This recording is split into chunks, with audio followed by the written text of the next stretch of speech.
Bienvenue dans ce webinaire sur l'immobilier. Je suis en compagnie de Florian Schaeffer, qui est un gestionnaire de fortune indépendant. J'espère que vous pouvez tous nous voir en webcam, en live en ce moment. Euh, donc je suis Loïs Masson. Moi, je m'occupe de tous nos clients chez nous pour les aider à investir, trouver la solution qu'il vous faut. Et aujourd'hui, on va discuter de l'immobilier, de comment on peut investir sur ce sujet, quels sont les différents produits, leurs avantages, l'environnement du marché actuel. Euh, Vraiment répondre à toutes les questions autour du sujet. Je vous invite à poser vos questions dans le chat. On y répondra en direct ou après la présentation. Cette présentation sera aussi mise sur YouTube dès demain. Et voilà. Donc, avant de toute chose, on veut vous rappeler que le contenu de cette vidéo est purement informatif et en ne constituant en aucun cas une offre. Voilà. Florian, je vais te donner la main. Merci Je te Loïc. présenter le temps que. Merci beaucoup. On va rester simple. Voilà. Est-ce Alors, qu'on on va peut faire ça. comprendre? Je vais vous demander déjà juste si Nickel, tout est bon. vous voyez, c'est bon? Ouais, parfait, tout est bon. Je vais peut-être retirer ma caméra quand tu commences à parler. Tu peux y aller. Vous voyez la présentation? Ouais, Ok, tip top. Bon, bah, écoutez, en tout cas, merci à tous les participants. Je vois qu'on est nombreux ce soir. Ça me fait très plaisir de voir qu'il y a de l'engouement pour cette question-là. En effet, l'immobilier, on en discutait juste avant l'enregistrement avec Loïs, c'est quand même un sujet en Suisse qui prend beaucoup de place dès qu'on parle de fortune, de gestion, d'investissement. Ça reste un bien qui est très aimé et très prisé par les Suisses en général, mais hors de nos frontières aussi. On voit que c'est un actif qui est très demandé. Et puis aujourd'hui, on va essayer de passer un petit peu en travers de toutes les solutions, mais les solutions qui sont offertes sur les marchés financiers, c'est-à-dire ce qu'on va appeler l'investissement immobilier indirect et les produits financiers qu'on peut avoir sur le marché pour investir dans l'immobilier. Donc, on ne parlera pas du tout de tout ce qui est question d'investissement direct. Typiquement, là, acheter un appartement direct, ou acheter une maison directe, ou acheter un immeuble de rendement direct. Mais on va parler de tout ce qui est produits financiers qui investissent dans l'immobilier. Donc, juste une petite présentation. Donc, moi-même, donc Florian Schaeffer, je suis le CEO de la société Finstoy. Donc, on est basé à Lausanne et puis à Sion. On travaille en étroite collaboration avec Swissquote parce qu'on est aussi certifié comme étant gestionnaire pour le robot advisor de Swissquote. Ça fait depuis 2010 qu'on existe. Et on est membre de l'Association suisse des gestionnaires de fortune. Rentrons plus, je dirais, directement dans le sujet. Qu'est-ce qu'on va regarder aujourd'hui? Donc, l'idée, c'est de regarder un petit peu quel est l'environnement qu'on a aujourd'hui. Donc, en général, ce n'est pas que pour l'immobilier, mais dans quel environnement on navigue actuellement. Et puis, quels sont les points importants et qu'est-ce qui a amené l'immobilier à avoir autant d'attrait, surtout ces derniers temps. On va passer en revue les différents produits disponibles. Donc ça, c'est tous des produits que, en tant qu'investisseur, vous-même, vous pouvez participer dedans. Vous pouvez les acheter. Vous pouvez les acheter via votre compte Swissquote. C'est des produits qui sont tout à fait disponibles, liquides sur le marché. On verra quels sont les avantages et les inconvénients de chacun. On va se pencher un tout petit peu plus, parce que c'est assez pertinent, sur les fonds immobiliers de droit suisse, parce qu'il y a quelques questions, surtout au niveau fiscal, qui sont intéressantes à comprendre et à savoir comment ça fonctionne. Et puis après, on verra directement tout ce qui est l'impact des taux d'intérêt. C'est vrai qu'on en parle ces temps-ci. On a eu quand même ces dernières semaines la Fed aux États-Unis qui nous a annoncé un joli calendrier de hausse de taux. On a l'Europe qui était en train de vouloir le faire. Maintenant, c'est clair que l'environnement géopolitique et les conflits que nous avons malheureusement en Ukraine font qu'on se pose la question, est-ce que ça va continuer? Est-ce qu'on aura vraiment cette hausse de taux aussi importante qu'elle a été mentionnée par M. Powell ou est-ce qu'elle sera moins importante?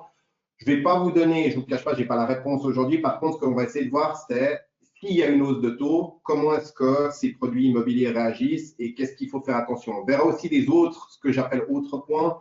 Il y a pas mal de points importants aujourd'hui qui commencent à devenir, pas que sur l'immobilier, mais en règle générale, sur les investissements, tout ce qui est les normes ESG, donc les normes environnementales, sociales et de gouvernance, qui commencent à prendre de plus en plus de poids dans les différents types d'investissements et on le verra aussi dans l'immobilier. Et puis, on verra un peu quelques terminologies que vous avez très certainement entendu. L'agio, par exemple, savoir qu'est-ce que c'est l'agio, c'est un point qui est quand même important, qui est souvent repris dès qu'on parle d'investissement immobilier. Donc, on y va directement dans le sujet. Donc, l'environnement aujourd'hui. Donc, on est toujours dans un environnement de taux négatif. En Suisse, on a toujours nos taux négatifs. En Europe et aux États-Unis, les taux courts sont toujours très très bas aussi. Aux États-Unis, c'est remonté un petit peu, mais on est quand même dans des taux historiquement bas. On a un gros problème en tant que professionnel et aussi quand on discute avec des gens qui investissent, qui sont responsables de caisses de pension ou des personnes qui gèrent leur portefeuille eux-mêmes. On n'arrive pas à trouver aujourd'hui d'obligations sur le marché. On a un problème avec ça. Il y a peu de papier qui est distribué. En plus de ça, étant donné que les taux et puis le coupon sont relativement bas, dès qu'on met le facteur frais de transaction par rapport au coupon, c'est clair qu'on arrive tout de suite à des revenus négatifs. Donc, on a une obligation, c'est de travailler sur des obligations avec des longues durées. Ce qu'on veut des fois, justement, peut-être pas avoir actuellement d'être bloqué sur la longue durée. Donc, on a pas mal de problèmes avec les obligations et trouver du papier obligataire actuellement. On a remarqué que depuis que les banques centrales nous ont annoncé qu'elles enlevaient le quantitative easing, qu'elles allaient arrêter de faire des achats directement sur le marché, on a une volatilité qui est devenue beaucoup plus importante sur les marchés. Sans parler de maintenant l'événement géopolitique qui, c'est clair, met des tensions sur le marché relativement importantes. On a ces fameuses incertitudes géopolitiques que j'espère qu'on va pouvoir rapidement voir derrière nous. On croise les doigts. On a un risque d'inflation qui est assez persistant. On parle maintenant même de stagflation, mais on est quand même voilà, avec des risques quand même relativement importants par rapport à ça. Je vous l'ai dit, on a la fin du quantitative easing qui a été mis dedans. On a après ce qui est beaucoup plus basé sur l'immobilier. Il ne faut pas oublier qu'on a un environnement en Suisse où on a fait passer une loi qui s'appelle la LAT, la loi fédérale sur l'aménagement du territoire, qui est aussi finalement à modeler notre parc immobilier en Suisse et qui va nous donner sur certains trends dans le futur où on voit que voilà, on va devoir conserver, c'est notre choix, on va conserver des terres pour tout ce qui est l'agriculture, on va plus densifier les villes. Donc, c'est vrai que c'est important de regarder ces points-là quand on a décidé d'investir dans l'immobilier sur le moyen long terme, sachant que c'est quand même un investissement normalement sur le long terme. Donc, il faut prendre ça en considération. Il ne faut pas oublier aussi qu'en Suisse, on a une particularité, on a environ 60% de locataires en Suisse. C'est un taux qui est quand même relativement important par rapport à l'Europe. On a une stabilité puis une fiscalité qui est très attrayante de la Suisse. On se rend compte qu'on a quand même, on attire pas mal de gens étrangers qui viennent chez nous. Ce qui fait aussi continuer à faire grimper les prix de l'immobilier. En tout cas, c'est ce qui s'est passé ces dernières années. Et puis, on a en effet, voilà, je reprends le prix de l'immobilier qui est généralement élevé. C'est le plus haut en Europe par rapport à la moyenne des ménages. Donc, on dit qu'environ, c'est 6 fois le revenu annuel moyen d'un ménage en Suisse, le prix moyen de l'immobilier. Et puis, on a des conditions d'accès à la propriété qui sont relativement complexes et strictes. C'est-à-dire, quand je dis complexes et strictes, on a des lois qui ne permettent pas à des étrangers de pouvoir investir dans l'immobilier comme ils le veulent.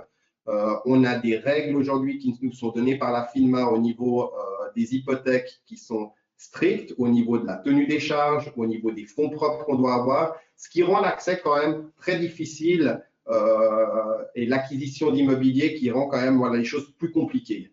Donc tout ça, tout cet environnement fait quoi? Fait que c'est vrai que ces dernières années, je ne peux pas vous le cacher, mais on a eu quand même une tendance à voir qu'il y a une demande relativement forte de l'immobilier pour la simple et bonne raison que c'est un actif réel, c'est un actif conservateur, un actif relativement stable et qui a permis surtout pour des gens qui cherchent des alternatives aux obligations, donc à des investissements plutôt prudents, de pouvoir quand même générer des intérêts.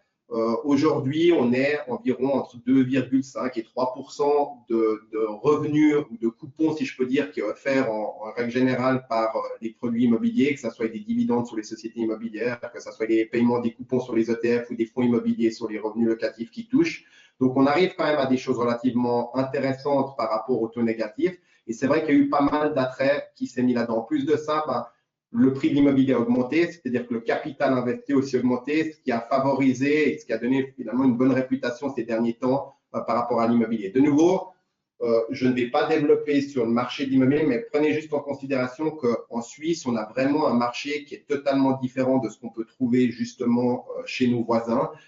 Par le fait, comme je vous ai dit, on a cette fameuse loi sur la LAT, on a un prix de l'immobilier qui est relativement important, on a un accès aux conditions qui est relativement aux conditions d'achat qui est relativement compliqué, ce qui fait que, en tout cas, les perspectives d'analystes en général sont plutôt encore favorables sur le prix de l'immobilier et pensent qu'on va avoir plutôt, je dirais, un prix qui va rester relativement neutre, voire même encore légèrement en augmentation sur les prochaines années de l'immobilier. Tout ça nous donne quoi? Tout ça nous donne qu'on arrive directement aux différents produits que vous pourriez avoir et que vous pourriez avoir dans votre portefeuille et qu'on va les passer un petit peu en revue. Donc là, je les ai listés très brièvement. Donc en fait, on a 4 produits principaux. On a tout ce qui est les ETF. Donc un ETF, c'est un tracker, c'est une copie d'un indice. Elle reflète la performance d'un indice. Donc là, l'ETF, comme on le voit, le sous-jacent, c'est un indice. On a une fiscalité, donc quand je parle de fiscalité, c'est uniquement pour des personnes fiscalisées en Suisse que ces principes s'appliquent. On a une fiscalité qui est tout à fait normale et traditionnelle, c'est-à-dire qu'on a un impôt sur le revenu et un impôt sur la fortune pour la détention de ces ETF. La cotation, donc c'est coté en bourse. Type de gestion, c'est vraiment la particularité de l'ETF. Étant donné qu'on copie la performance d'un indice, il n'y a pas de gestion. C'est ce qui en fait la typologie, c'est que purement, on va avoir ce que l'indice fait un pour un, ce qui nous permet de ne pas avoir de gérant et donc du coup d'avoir des frais relativement bas. Et c'est l'avantage principal finalement des ETF, c'est que vous avez des coûts de gestion qui sont très très basses. Après, on a ces fameux fonds, donc on passera un petit peu plus de temps dessus plus tard dans la présentation. On a les fonds directs et fonds indirects. Donc, fonds directs, je vous ai mis une petite annotation en bas. Qu'est-ce que ça veut dire? Donc, fonds en propriété directe, c'est les fonds. Le fonds est inscrit au registre foncier comme propriétaire de l'immeuble. Le fonds en propriété indirecte, c'est le fonds détient des immeubles au travers de sociétés anonymes, donc il est actionnaire de sociétés anonymes et n'est pas inscrit comme propriétaire au registre du foncier, c'est la société qui est inscrite. Donc ça, il faudra bien, pendant toute la présentation, faire cette différence-là entre fonds en propriété directe et fonds en propriété indirecte. On le verra pourquoi au niveau fiscal après. Donc le fonds en direct a un grand avantage fiscal, comme je dis, je vous l'expliquerai après. Il peut être coté ou non coté. On a les deux possibilités, mais la majorité sont quand même cotées en bourse. On a un type de gestion, donc il y a un gestionnaire derrière, c'est une gestion active qui est faite sur le produit. Et puis les avantages, justement, c'est d'avoir une gestion. Alors après, vous verrez, on a différents fonds. Vous pouvez trouver des fonds qui sont investis par région. On peut avoir des fonds qui couvrent plutôt la Suisse alémanique. On a des fonds qui couvrent la Suisse romande. On a des fonds qui couvrent la Suisse centrale et la partie plutôt on va dire ça, Tessin et toute la région Grison et Tessin.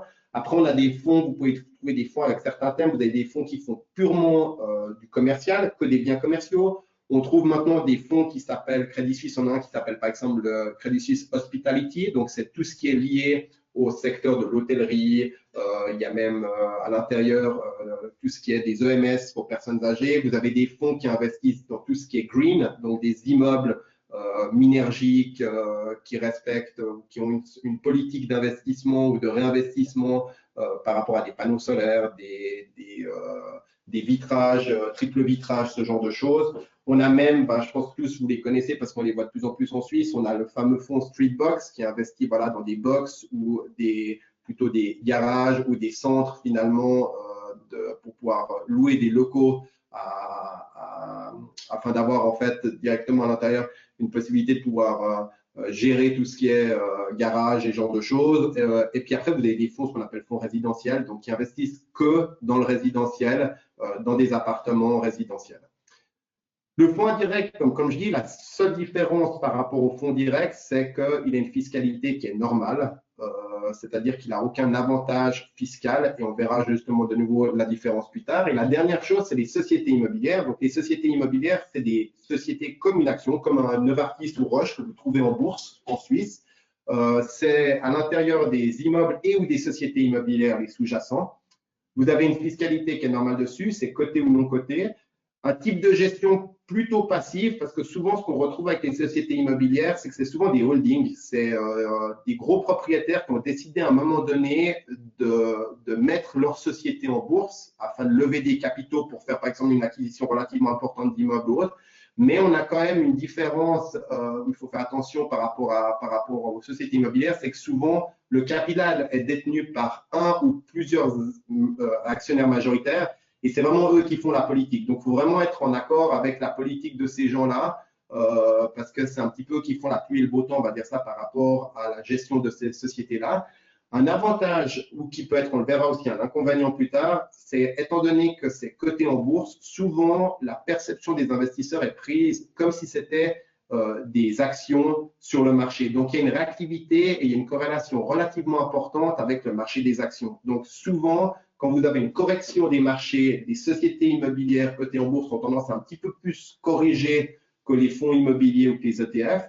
Par contre, à l'inverse, ce qui est intéressant, c'est que quand vous avez une reprise des marchés, ben souvent, les actions, le marché des actions remontent. Ces investissements-là auront souvent une meilleure performance en cas de hausse du marché des actions parce que voilà, il y a ce lien un petit peu avec des actions standards. Donc, on va passer en revue ça un petit peu plus. Donc, comme je vous ai dit, là, les ETF. Donc, un exemple, il y a deux ETF en fait en Suisse qui sont les plus grands. Il y a le UBS ETF SXI Real Estate et il y a le UBS ETF, je ne vous l'ai pas mis dessus, mais c'est le Fund SXI Real Estate. Donc, en fait, qu'est-ce que c'est? Le premier que je vous ai mis là, en fait, englobe tout l'indice SXI, donc c'est-à-dire que c'est tous les fonds immobiliers directs ou indirects, toutes les sociétés immobilières, c'est le tout, et vous avez la performance de cet indice qui est directement qui est capté par rapport à ce produit-là. Vous avez donc, comme j'ai dit, un avantage, c'est que vous avez une diversification parce que vous avez vraiment tous les fonds à l'intérieur, donc c'est vraiment pas sectoriel ou régional, c'est tout le marché suisse en général, tous les différents secteurs. Des frais très avantageux vu qu'il y a une gestion passive, c'est l'inconvénient qu'on voit dessus. Transaction relativement simple, vous pouvez acheter ça très simplement sur votre compte avec Swissquote, numéro de valeur, vous inscrivez ça, ça s'achète, c'est très liquide, c'est coté comme une action, vous avez un prix en direct, un bid et un ask, donc c'est vraiment très simple. Et comme je dis, voilà, une grande liquidité, pas de problème de liquidité là-dessus, c'est quand même des gros produits qui sont utilisés un petit peu partout, donc c'est les avantages de l'ETF. Ensuite, vous avez le fonds immobilier, comme je vous ai dit, le fonds immobilier en détention directe. Donc, un des plus connus, c'est le Crédit Suisse Real Estate Fund Living Plus. Donc là, vous avez un avantage, c'est que vous avez une diversification aussi. C'est souvent des fonds qui détiennent des biens immobiliers, des immeubles, comme je dis, peut-être dans une région, mais c'est quand même une multitude de biens. C'est une gestion active, donc il y a un gérant de fonds qui est derrière, qui a des targets et qui a des objectifs qui vont s'en donner. Il y a une fiscalité pour les contribuables suisses qui est très avantageuse. C'est des investissements, donc là c'est intéressant si vous voulez investir par région, vous avez cette possibilité de choisir par région. Vous avez aussi la possibilité de choisir par secteur, par type de bien, comme on l'a vu, commerciaux, résidentiels, street box, artisanal. Et l'inconvénient, alors je le mets dessus, c'est la liquidité en effet. Tout ce qui est des très grosses transactions, vous avez quand même une liquidité qui est moins élevée que ce qu'on peut trouver. Je vous donne un exemple, mais comme un exemple sur une action comme Nestlé ou autre. C'est quand même moins liquide, moins traité que des grosses actions. Ça pose pas de problème pour des montants plus petits. Il faut déjà faire des gros ordres pour que ça commence à battre. Mais c'est vrai que voilà, pour des institutionnels ou des fonds de pension qui devraient passer des grosses positions, souvent, c'est des ordres qui sont traités au cours de la journée en plusieurs fois. Et on appelle ça, ils lissent les ordres sur la journée parce que c'est vrai que des fois, on peut avoir des volumes qui sont pas assez importants pour des très gros ordres.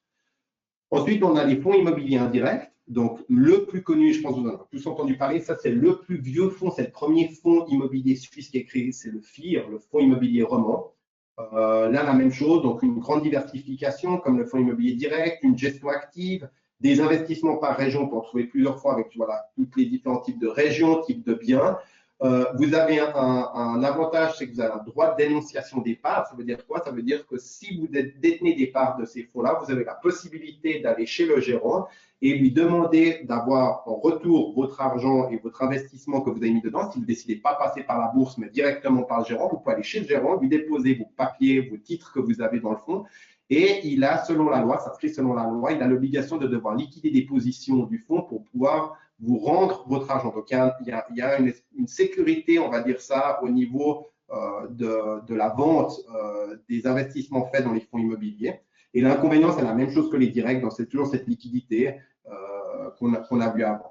Puis la dernière chose, donc les sociétés immobilières, une par exemple qui est assez connue en Suisse, c'est Investis Holding SA. Donc là, vous avez des avantages de nouveau, diversification, une gestion plutôt active, investissement par région et comme je vous l'ai mis avant, donc une corrélation marché des actions qui peut être avantageuse quand vous avez une reprise du marché et qui peut être un inconvénient malheureusement quand vous avez une correction du marché parce qu'on a tendance un petit peu plus de corriger que les autres produits que je vous ai vus avant. Un autre sujet, comme je vous l'ai dit, c'est l'actionnariat. Je me répète, mais voilà, la plupart du temps, c'est des holdings. Il y a toujours un gros actionnaire ou un groupe de gros actionnaires. Faut aimer leur politique, faut être en accord avec leur politique. parce que sinon, c'est clair que vous ne pourrez pas avoir de poids de décision. Ce n'est pas la même type de gestion que les fonds. Les fonds, on a vraiment quelque chose d'orienté par un établissement. Souvent, c'est des établissements bancaires qui sont derrière. Donc, c'est une gestion beaucoup plus neutre que ce que pourraient faire des sociétés immobilières avec des actionnaires principaux à l'intérieur. Voilà. On va regarder, donc, comme je vous l'ai dit, directement les fonds de placement immobilier. Donc, on va aller un petit peu plus dans le détail par rapport à ces deux fonds, ces deux familles, comme on a dit, en propriété directe et propriété indirecte. Donc, que dit la loi sur les placements collectifs de capitaux? Donc, la loi sur les placements collectifs des capitaux, la LPCC, autorise les FPI, donc c'est le fonds, à investir dans des immeubles qui peuvent être détenus, comme on l'a vu avant, en propriété directe, donc c'est-à-dire que c'est le fonds qui est inscrit au registre foncier comme étant le détenteur et le propriétaire des biens, ou en propriété indirecte, donc en fait, on met un intermédiaire qui est une société immobilière, donc le fonds est actionnaire d'une société immobilière et c'est la société immobilière qui est enregistrée directement au registre foncier comme étant propriétaire des biens. Les règles fiscales sont totalement différentes, de sorte qu'il convient de distinguer ces deux modes de rémunération. Donc, il y a une loi où certains d'entre vous se rappelleront peut-être, qui est très importante par rapport à ça, c'est en 96, il y a eu la fameuse loi fédérale sur l'harmonisation fiscale des impôts directs des cantons et des communes. Et il y a une circulaire, je ne vous cacherai pas, c'est pas le plus fun à lire, mais il y a la circulaire numéro 25 sur l'imposition des placements collectifs de capitaux et de leurs investisseurs qui explique comment ça fonctionne. Donc, en détail, ça fonctionne comment? C'est très simple. Je vous ai fait deux colonnes. Donc, vous avez le fonds en propriété directe et puis le fonds en propriété indirecte. Le fonds en propriété directe, étant donné que c'est lui-même qui est enregistré au registre foncier, c'est lui et c'est le fonds qui va payer l'impôt sur le capital et l'impôt sur le revenu qui est généré par les immeubles. Les détenteurs de parts, donc si vous achetez ce fonds-là, vous serez détenteur de parts. Vous n'avez pas d'impôt sur le revenu. Pourquoi? Parce qu'en Suisse, on a ce principe de non-double imposition. Étant donné que le fonds l'a payé, vous ne payerez pas sur tout ce qui est revenu généré et distribué par les fonds en propriété directe. Vous n'aurez aucun impôt sur le revenu. De plus, ce qui est intéressant, c'est qu'au niveau de l'impôt sur la fortune, vous aurez un impôt qui est presque à zéro. Pourquoi? Parce que le fonds a déjà été taxé sur la valeur mobilière. Donc, l'impôt sur la fortune, en fait, il est taxé que sur quoi? Je le mets entre 0,3 à 3% de la VNI. VNI, c'est la valeur nette d'inventaire, c'est le prix au 31/12 du fonds. C'est uniquement, en fait, le cash. Pourquoi? Parce que ces fonds-là ont des investissements dans l'immobilier, mais c'est clair qu'ils ont un compte bancaire avec du cash pour pouvoir faire certaines opérations, payer les frais, payer les salaires des gérants qui sont derrière. Et en fait, l'impôt sur la fortune est uniquement sur le montant de cash, mais les immeubles, ce n'est pas pris dedans. Donc, on voit qu'on arrive presque à 0% d'impôt sur la fortune. Au niveau de la propriété indirecte, étant donné que c'est la société, il y a une société entre deux, on a vu qu'on avait créé un élément, donc on a le fonds, on a une société immobilière et on a les immeubles. Donc là, le fonds ne paye pas l'impôt sur le capital et le fonds ne paye pas l'impôt sur le revenu. Donc, le détenteur de parts qui reçoit des intérêts ou des coupons de ce fonds-là, lui est imposé comme un revenu ordinaire, c'est comme une obligation, vous aurez l'impôt anticipé 35%, puis après vous faites votre déclaration. Et la fortune immobilière, si vous voulez, au niveau de la fortune, c'est imposé directement la détention de parts. Vous investissez 50 000 francs dans ce fonds, ces 50 000 francs sortiront dans votre relevé fiscal comme impôt sur la fortune. Je répète, de l'autre côté, pour le propriétaire indirect, eh ben, les 50 000 francs d'investissement que vous avez mis dans le fonds avec propriété directe, vous aurez que 0,3 et 3%, donc presque zéro d'impôt sur la fortune par rapport à ces 50 000 francs. On va regarder en détail pourquoi ça fonctionnait. Donc, avant 1996, j'essaie de vous faire un exemple très simple. Qu'est-ce qui s'est passé avant cette loi d'harmonisation? En fait, imaginons qu'il y avait un fonds qui avait des immeubles 100% dans le canton de Vaud, avec une direction de fonds qui était aussi à 100% dans le canton de Vaud. Et la totalité des détenteurs de parts, des investisseurs dans ce fonds, sont des résidents du canton de Zurich. Donc, avant 1998, il se passait quoi? Le paiement des dividendes était fait par le fonds aux détenteurs de parts d'une manière brute, c'est-à-dire que le fonds ne payait pas d'impôt. Donc, le canton de Vaud, excusez-moi, n'avait aucune imposition, aucune source de revenus qui venait. Donc, c'est-à-dire qu'il se trouvait avec des immeubles qui étaient sur son territoire, mais ne touchait aucun impôt de ces immeubles-là. Et Zurich, qui n'avait pas du tout ces immeubles-là chez lui, parce qu'on a dit que la détention était à 100% sur le canton de Vaud, Zurich finalement bénéficiait d'une source de revenus et de fortune par les détenteurs de parts qui étaient taxés. Donc ça les cantons ont dit que c'était injuste, c'était l'endroit où les biens immobiliers étaient qui devaient finalement, le canton dans lesquels se trouvaient les biens immobiliers qui devaient recevoir l'impôt. Et on a fait cette fameuse harmonisation qui fait que depuis 1996, c'est le fonds qui est responsable de prélever l'impôt, comme on l'a dit. Donc, il y a un paiement de dividendes net qui est fait aux détenteurs de parts. Donc, du coup, qu'est-ce qui se passe? Le canton de Zurich, qui a ses résidents, eux ne reçoivent pas de revenus. Il y a zéro source de revenus sur les revenus et sur la fortune. Par contre, le canton de Vaud, où sont détenus les biens, eux reçoivent automatiquement, c'est le fonds qui paye au canton l'impôt sur le revenu et l'impôt sur la fortune qui est prise dedans. Il faut savoir aussi, vous allez me dire, oui, mais en fait, ça ne change pas parce qu'on arrive finalement à la fin, c'est bonnet blanc, blanc, bonnet, parce qu'il y a de toute façon une imposition qui se fait. Ça, c'est le système en Suisse, vous pouvez faire ce que vous voulez à la fin, de toute façon, ça prend le temps que ça prend, mais à un moment donné, les impôts sont là et les impôts taxes, ça, c'est normal. Par contre, ce qu'il faut savoir, c'est qu'un fonds peut bénéficier de ce qu'on appelle d'une taxation en tant qu'institutionnelle, et ils ont, si je peux permettre de donner des noms, des rulings fiscaux qui font que l'imposition est beaucoup moins élevée pour eux que si vous, en détention directe, vous payerez cet impôt. Donc, en fait, à la fin, ça vous permet de générer et d'avoir finalement un revenu net d'impôt qui est plus élevé que si c'était vous qui payez l'impôt parce qu'ils ont cet avantage en tant qu'institutionnel dessus. Là, vous le voyez, donc, comme quoi je vous montre l'exemple de 1+1. Donc, comme on l'a dit avant, le Crédit Suisse Living Plus, c'est un des fonds principaux, un des plus gros fonds qui existent en détention directe. Donc, je vous ai pris un exemple. Le prix, par exemple, au 31/12/2021 était de 182 francs. Donc, une part valait à la fin de l'année 182 francs suisses. Je vous prends un exemple comme quoi vous détenez 1000 parts de ce fonds. Donc, on a une valeur de position au 31/12/2021 de 182 000 francs suisses. Et puis, pendant l'année 2021, ce fonds-là a distribué un coupon de 3,6 francs. Donc, sur 1000 francs, on a touché 3600 francs suisses de revenus qui ont été dessus. Maintenant, si je vais sur le site de l'administration fédérale des contributions, je vous mettrai, il y a un lien après si vous voulez aller dessus, je vous l'ai mis avec. Vous verrez comme quoi vous avez cette possibilité d'entrer n'importe quel produit financier suisse, puis de voir quelle est l'imposition de ce produit au niveau de la valeur fiscale et puis des rendements, comment il est imposé. Donc là, c'est ce que j'ai fait. Je vous ai mis dedans directement, donc on le voit, c'est le Crédit Suisse Real Estate Fund Living Plus. Vous avez le numéro de valeur, le 306 932, qui est en francs suisses. Et j'ai dit comme quoi, donc valeur nominale, nombre de pièces qu'on avait, 1000 pièces. Je n'ai pas mis de date, ça veut dire que ça compte comme si c'était pour toute l'année. Vous pouvez mettre des dates, c'est une date d'acquisition au cours de l'année pour voir, c'est surtout pour le coupon puis le revenu qui est généré, si c'était avant date d'acquisition, paiement du coupon ou après. Et en fait, qu'est-ce que vous voyez? Vous voyez que la valeur fiscale le 31/12/2021, où j'ai la flèche rouge, elle est de 219,87 francs. Donc en fait, vous passez d'un impôt sur la fortune sur 182 000 à uniquement une fortune de 219,87. Donc on a presque, je dirais, complètement neutralisé l'impôt sur la fortune par rapport à cette détention-là. Puis après, les deux cases d'à côté, le rendement brut avec impôt anticipé et le rendement brut sans impôt anticipé, il est de 0. Donc les 3600 francs, ils sont touchés net d'impôt. L'impact sur les taux d'intérêt. Donc, je me suis permis de prendre cet article qui a été fait par M. Philippe Gabella de la Banque cantonale vaudoise, qui parle en fait de voilà, quelle est l'inflation, la hausse de taux, les deux forces contradictoires. Donc, ce qu'il faut faire, je vous le laisserai après peut-être regarder tranquillement, je vais laisser cette page-là un petit moment pour que vous puissiez le lire de votre côté.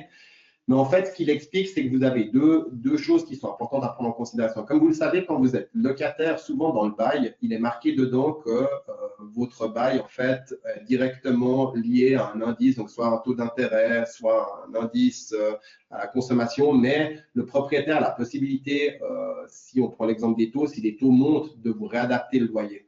Donc souvent, pour résumer, qu'est-ce qui se passe? Quand vous avez une hausse de taux, à court terme, c'est clair qu'il y a un impact qui peut être relativement négatif sur les investissements immobiliers. Pourquoi? Parce que du coup, on imagine qu'on a un coût de la dette et des hypothèques qui est plus importante. Et puis automatiquement, ce qui veut dire qu'on aura des revenus locatifs nets finalement qui vont être moins élevés. Par contre, le temps de mettre le processus et de pouvoir faire l'augmentation des loyers, à moyen et long terme, on voit que cette implication, cette hausse de taux est complètement neutralisée parce que souvent, voilà, les gérants de fonds, c'est leur travail et c'est leur manière de gérer, mais ils vont automatiquement répercuter la hausse de taux dans les loyers. Ça prend le temps que ça prend pour faire la démarche administrative, mais cette répercussion va être faite. Et puis, c'est clair que c'est une espèce de couverture ou une assurance qui est faite sur le moyen long terme sur une hausse de taux parce que vous allez pouvoir récupérer, le fonds va pouvoir finalement récupérer cet impact de hausse de taux dans une augmentation de loyer qui va être appliquée directement aux locataires. Il y a aussi un élément qui, pour moi, est très important à prendre en considération. Il faut savoir que depuis 2015, un fonds n'a pas le droit d'avoir plus que 33% de maximum d'hypothèque. Donc, en réalité, l'impact de la hausse de taux, elle se fait que sur 33%. C'est beaucoup moins que la majorité des gens et que le niveau de dette des gens qui détiennent des biens immobiliers en direct, sachant que, voilà, selon certaines conditions en Suisse, on peut aller jusqu'à 80% d'endettement, donc 80% d'endettement. Donc, 33%, c'est vrai que finalement, l'impact, même sur une hausse des taux, elle est plutôt moindre parce que finalement, elle ne touche pas un montant très conséquent par rapport à la totalité des actifs.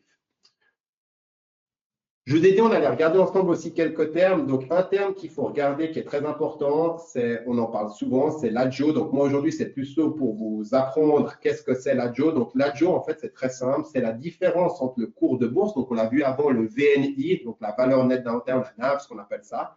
Et puis, la valeur, ce qu'on appelle la valeur justement des immeubles nets de dette. Donc, en fait, vous avez deux manières de faire. Vous avez un prix en bourse qui est appliqué sur les fonds. Puis, de l'autre côté, qu'est-ce que vous avez? Vous avez automatiquement, ces fonds sont audités.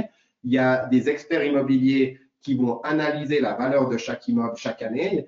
Et on a différentes techniques, on ne va pas rentrer dans le détail, mais on a différentes méthodologies de calcul pour calculer la valeur d'un immeuble. Et souvent, ce qu'on retrouve, c'est qu'on a ce décalage. On a un décalage qui est aujourd'hui positif, qui est un agio. Si ça serait négatif, ça serait un disagio. Mais aujourd'hui, on a un agio. Ça veut dire quoi? Ça veut dire qu'on a la valeur nette d'inventaire, donc la valeur des immeubles, quand elle est calculée par ces experts, elle est moins élevée que la valeur en bourse qu'on a estimée. De quoi ça vient en fait? Il y a deux éléments qu'il faut prendre en considération. La première chose, c'est le fait que votre fonds ou votre investissement, en fait, il est liquide. Pourquoi? Parce qu'on l'a mis en bourse. Donc, si vous voulez acheter, vous ferez le test vous-même, si vous voulez acheter un fonds, c'est comme une action, vous passez votre ordre, vous l'achetez, vous allez l'avoir dans votre portefeuille le jour même. Le vendre, c'est la même chose. Vous allez mettre le nombre de parts que vous voulez vendre, vous mettez au marché, vous vendez, le jour même, l'opération se fait. Avoir un immeuble de rendement et puis le mettre en vente, ça ne se fait pas dans la même journée. Il faut trouver l'acheteur, il faut aller chez le notaire, il y a des estimations. Donc, il n'y a pas du tout la même liquidité. Donc, cette liquidité, cette facilité d'avoir de la liquidité se paye. C'est pour ça qu'on a aussi, on est des investisseurs sont prêts à payer plus cher la part pour avoir cette flexibilité de la liquidité.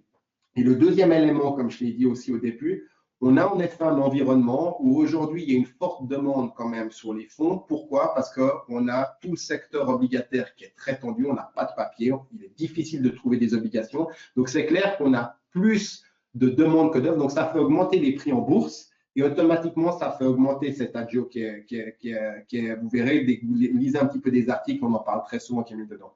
Ensuite, un nouveau point qui est aussi très important pour nous, en tout cas chez Finfeuille, on prend en considération ça, c'est ce que j'appelle les critères. Donc, le ESG, je vous en ai parlé au tout début, les critères environnementaux, sociaux et de gouvernance.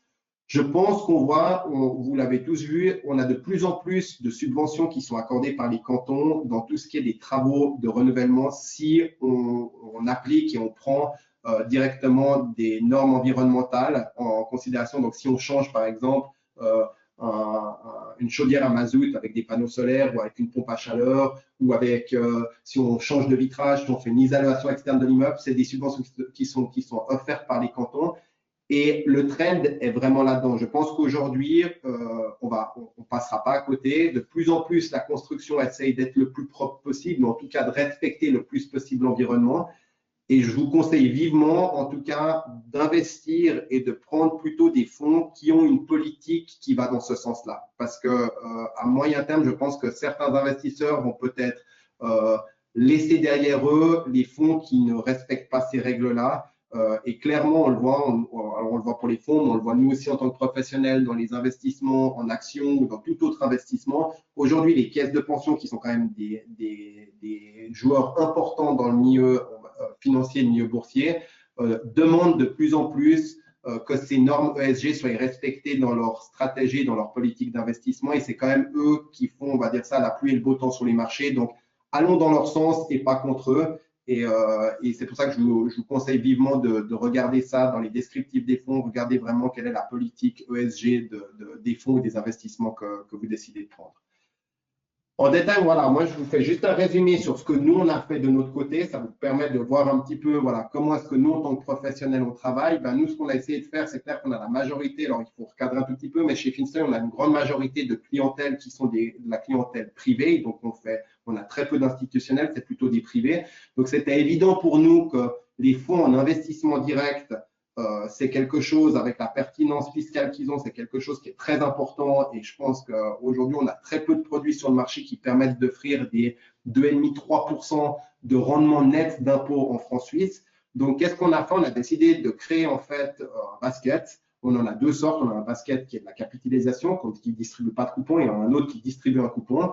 Et en fait, on a créé un algorithme, un système quantitatif qui gère avec une analyse des fonds, différentes approches. On a une première approche qui est une approche fondamentale, donc qui va regarder quels sont les critères de liquidité, comment la dette est structurée, quel est l'impact d'une hausse de taux, est-ce que c'est des dettes plutôt à court terme ou à long terme, quelle est la rentabilité des investissements, est-ce qu'il y a beaucoup de vacants dans les loyers, quel est l'impact sur le taux, sur la rentabilité, la structure de l'immobilier, la zone géographique. Donc voilà, c'est toute une approche qu'on a qui est fondamentale. Puis on a une deuxième approche qui est, comme je vous l'ai dit avant, nous on est très orienté là-dessus, mais qui est une approche éco-responsable, où on regarde vraiment que les fonds aient une politique de durabilité, une politique énergétique sur le long terme. Pour nous, je pense que c'est important. Et puis, ces deux critères, on a une annotation avec un rating qui est fait, et ces deux critères nous sortent automatiquement quels sont les fonds les plus pertinents.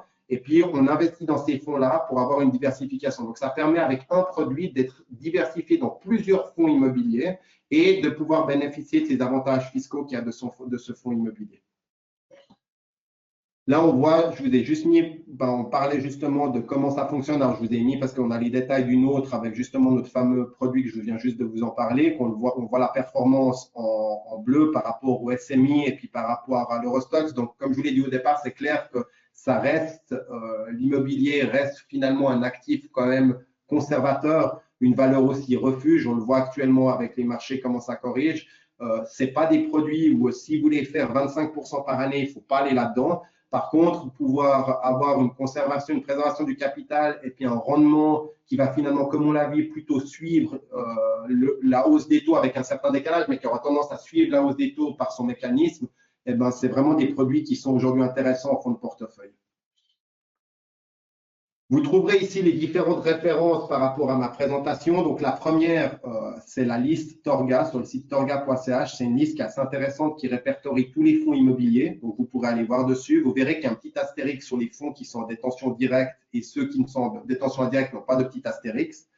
Ensuite, l'article de la BCV qu'on a vu avant sur les taux d'intérêt. Et puis, le fameux lien directement de la contribution en fait, au niveau de la circulaire pour tout ce qui est l'imposition sur les fonds immobiliers. Et puis, les liens que je vous ai mis sur les deux produits ESG que nous avons chez Finstone, donc la capitalisation puis la distribution. Voilà. J'espère que ça vous a plu, que ça a été intéressant. Vous avez nos coordonnées juste ici en dessous. Si vous avez des questions, si vous voulez qu'on discute, on est à votre disposition. On a essayé de faire, comme je vous ai dit, quelque chose. J'ai eu pas mal de messages cette semaine, donc on a essayé de faire quelque chose sans non plus trop rentrer dans le détail, mais compréhensif pour tout le monde. Je pense qu'on a bien entouré les différentes solutions. Donc, comme je vous ai dit, voilà, vous avez des ETF. Vous avez ces fameux fonds où il faut bien faire attention avec la différenciation au niveau fiscal entre les investissements directs et indirects. Et puis, les sociétés immobilières. Je pense qu'avec les références que vous avez là, vous pourrez trouver facilement aussi votre bonheur dans ce qui vous intéresse le plus. Et puis, de nouveau, je me répète, mais on est à disposition si vous voulez qu'on aborde le sujet un petit peu plus, d'une manière un peu plus approfondie avec certains d'entre vous, avec très grand plaisir. N'oubliez pas que vous pouvez aussi me contacter si vous avez des questions sur ces fonds, comment investir dessus, c'est les ETF, on est toujours disponible. Voilà. Voilà. Je ne sais pas si Loïs, moi je ne vois pas malheureusement s'il y a des questions, mais si tu as des questions. Alors, il y avait une question. Ah, pardon.